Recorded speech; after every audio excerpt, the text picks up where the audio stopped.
Hello and welcome to another episode of the Phoenix Wisdom Podcast. I am your host, Janet Sandberg, and today we are talking to Micaiah Gray. Thank you for being here, Micaiah. I'm so eager to hear your story and all of your wisdom. Thanks. My pleasure. I'm happy to be here. Good, good. Let's start with just learning a little bit about you. Who is Micaiah?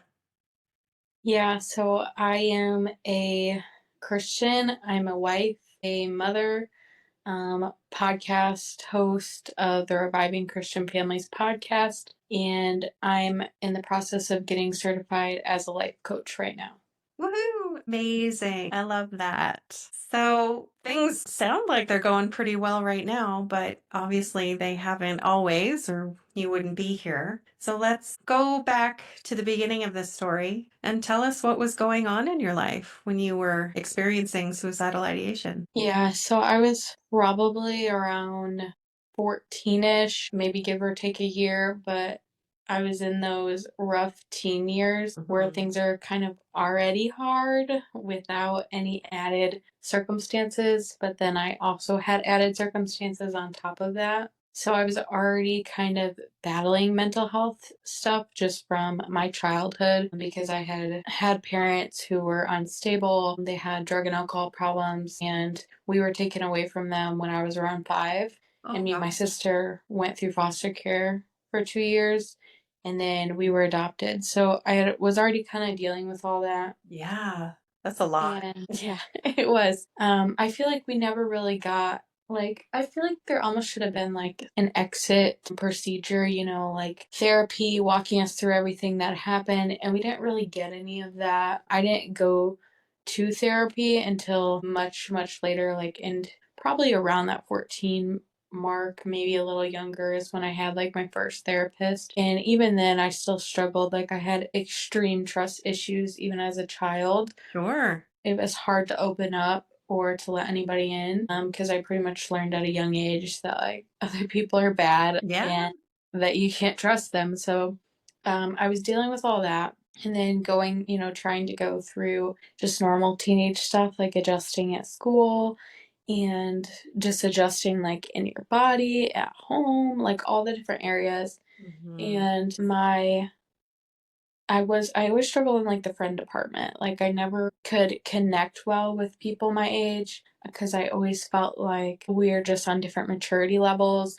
Like, we were thinking Yeah. about different things, and I could never find someone that I felt like truly like got me, because there was other people who had gone through traumatic things around me, but they might be missing like maybe like the Christian piece. Like, because for me, even at that time, I was a Christian, and then there was a period where I walked away from my faith and came back. Like, for me, I was very like trying to lean on God and like focus on that aspect to get me through it. And so that also made it was like a challenge, just because I wanted someone to relate to that. Yeah. There's And not a lot of teenagers who yeah, are at that point. Yeah, I think, high school is kind of when everybody is like, "Oh, we don't need this anymore." exactly. Yeah. So it was a challenge. I had like went through periods of time where I was like questioning who I was. So like I was questioning even like my sexuality, which like that probably started around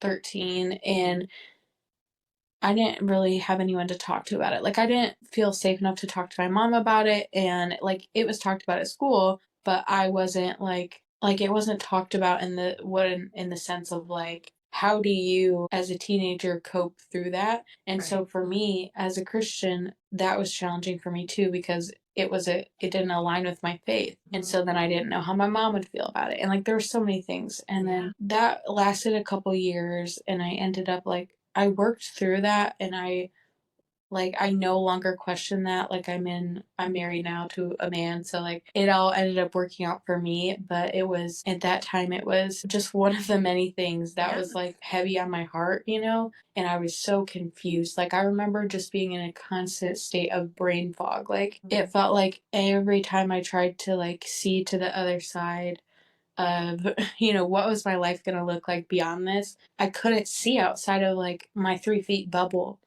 So I Yeah. felt trapped in a lot of ways, like trapped by like my past and also trapped where I was. And so I guess it was like a continual adding up of things that led to that moment where I was like thinking about taking my life. And, it doesn't usually happen for somebody just over one thing. I think it's usually for most Yeah. people, it's like those things that add up. And so for me, it was just everything was adding up. I wasn't getting along with my mother. We had a lot of tension. I did have like an instance of sexual assault in my teenage years, and so that was like weighing heavy on me. And then like there was so many things that just kind of built up to that point where I remember like spending so many hours crying on my bedroom floor, just like so emotionally burdened to the point where like I just felt stuck, like I didn't know what to do with the emotions and I couldn't wrap my head around why it felt like no one else understood and Right. why no one around me could see like how much pain I was in. Mhm. And that was hard. I remember just like crying out to God. There'd be points where I'm like, can you hear me? Like, are you listening? And there was a lot of times I would think about, suicide in a way of like jokingly, right? Like it started as a joke of like, kind of, I don't care if I live or I die type of thing. Like, I'm not serious about taking my life right now, but, I don't really necessarily love life right now either. Right. So, like, that's how it started for me. And I think that people who aren't involved in the school systems, I think they would be surprised at how normalized that is for children, Yep. especially these ages of like joking about this stuff or saying I just want to die, like that, those phrases that became so normal, so part of our regular speech that it's like you're just repeating it to yourself till you believe it at that point, like you're just Yeah. saying it so much that it becomes ingrained in your mind.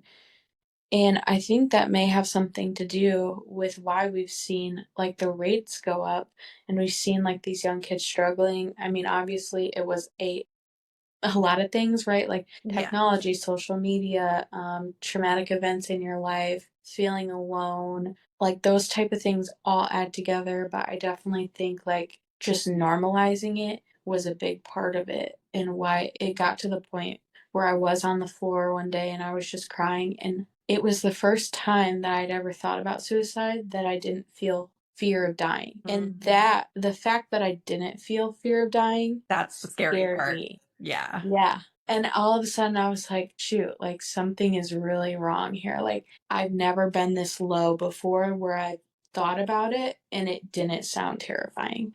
Right. And so that's when I was like, something has got to change. And like, it was a hit my knees, like, cry out to God moment of like, you have to step in now, or like, I don't know what's going to happen. And I don't really know how to explain what happened, but it was like a peace that kind of washed over me, a sense of peace and self control from just like reaching out to God. Like, they call it, what's the word I'm looking for? It's when you kind of take something off of your shoulders and you give it to God or like a higher power. Well, a responsibility transfer is what they call it. Okay. So it's psychologically, whether you're Christian or not, psychologically, it's just proven that if you do this responsibility transfer or you imagine something coming off your shoulders and like going on to a higher being, it tricks your brain. Like it's kind of, Mhm. not kind of, it is similar to the placebo effect because your brain doesn't always know fact from fiction. And so even if it's just for a second, it gives you that relief. And that's something that I've been learning as I just have been studying for my life coaching stuff. And it's looking back, it's just cool to kind of see like how that played out in my life then. Mhm. And that moment was obviously life altering for me because if I wouldn't have had that piece, I don't know what decision I would have made. Yeah. And so that was the main moment. But I will say that wasn't the only moment. There was one more in my life that was like very close, and it was years later. I had just left my mother's house, like moved out. We got in a really big fight. It was to the point where I essentially told her someone in our life was not a safe person for me to be around. And she kind of like just, it triggered her for whatever reason. I'm not 100% sure why, but it was immediately like she snapped. And it was, she wouldn't hear me out. Like there was nothing there was nothing to be reasoned. So essentially, I packed up my things and I was like, I'm just gonna go. And so I was 17 and I was like, okay, well, now I have no safe place to live. Like, so that was another one of those moments where I remember like just crying, driving in my car. I had no idea where I was going, and I'm just like, I just had to get away. Mhm. And that sense of like the one person who was supposed to protect me the most, like, didn't step up, like they didn't care enough about my well-being to even hear me out. And so that was a heavy, heavy moment for me. It was probably one of the worst moments I've ever been through. And I felt like this crashing weight upon me of like unworthiness and loneliness and just almost a sense of shame, just like and anger. It was a lot at once. And I remember the only reason that I did not max out the speed on my car and just aim for something to hit was because I called someone who I knew would have a conversation with me. And I thank God to this day that they picked up the phone. Yeah. Because, sorry, I'm trying not to get emotional. Okay. If she wouldn't have picked up the phone, I honestly cannot tell you if I would have be alive today. Like, and that's hard to say because I ended up getting pregnant a few months later, and then I ended up getting married at 18, and now I have this beautiful family with two kids, and we pulled ourselves out of poverty. We bought our first home, and we've just really built this life by the grace of God. I don't take any credit for it. That is everything that I ever wanted as a teenager, everything that I was secretly longing for on those lonely nights. And I'm so grateful that I am alive to tell a story and to help other people and just to be here with my family. So that those were my main dark moments. And yeah, I'm so thankful that it ends. It does. You eventually get out of it. Mhm. There is that feeling of like not being able to see past the fog, and sometimes when you're in that it feels like you're never going to be able to get out of it because you can't see past it, Yeah. but there is something past it. Definitely. There is, even if you can't imagine what it's going to be like, it's definitely there. But I'm really curious about when you were talking about when you were a teenager and you called out and then you felt this like peace wash over you. What did you do with that? Like, did you suddenly have clarity with how to move forward, or was it just like a good feeling, just enough to sort of get you to the next day? Yeah, so well there is the saying like just go one more day, and Mhm. that was definitely in the back of my mind. Like I had heard that before, but I think that it was mostly just for me as someone who is established in my faith enough. I To me that was enough of a sign where I was like I felt confident enough to say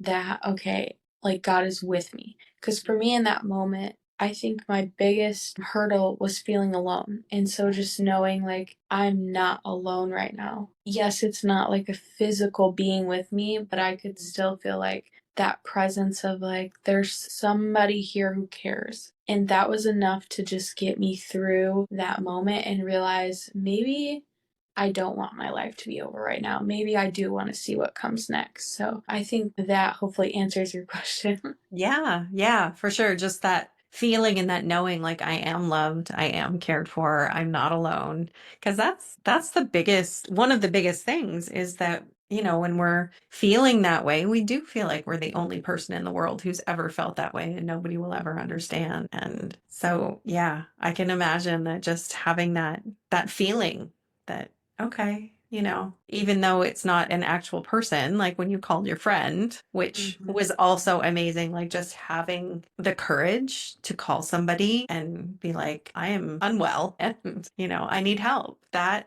takes so much strength and so much courage. And, thankfully she picked up and had that conversation with you. That's Right. always sort of what we come back to in the end is that we feel alone and like we don't want to burden people with what we're feeling and going through, but that really is the answer all the time is to just reach out to somebody, anybody, and feel less alone, even if they can't actually do anything to help us, physically or whatever. Just having someone be there beside us as we struggle through kind of makes all the difference sometimes. Yeah. And I think too, I think that we can get in that mindset of thinking that we're a burden. But like, as someone who's also been on the other side of that and has watched other people struggle, I've never once like had the thought that someone was burdening me with their problems. So I think that like, just challenge that thought, because Yeah. ask yourself, would you feel burdened if someone you loved was having a hard day and wanted to talk to you about it, or even needed just a listening ear or some advice or a comforter? Like, most of the time we would say no, that wouldn't burden us. Like, we'd be joyful to do that. Exactly. Like, I'd be so honored if one of my friends who was struggling chose to call me, for help or advice or just a listening ear. Like, oh, I would love to be that person for anybody. But yeah, it's Exactly. just, yeah, we got to get over ourselves in those moments and just be like, no, we need connection. We need to talk to somebody. We just need to know that we're not alone. So That's true. It is. yeah. Well, thank you so much for being here and for sharing your story and your wisdom and your insights. I really appreciate you. Thank you. Thank you for listening. Remember that you are loved, you are worthy, you are valuable, you are meant for more, and that it really does get better. If you are in crisis, there are numbers that you can call or text to get the help that you need. That information for Canada and the US is in the description below each episode. If you are in immediate crisis, please call 911. We love you, and I hope you'll listen again.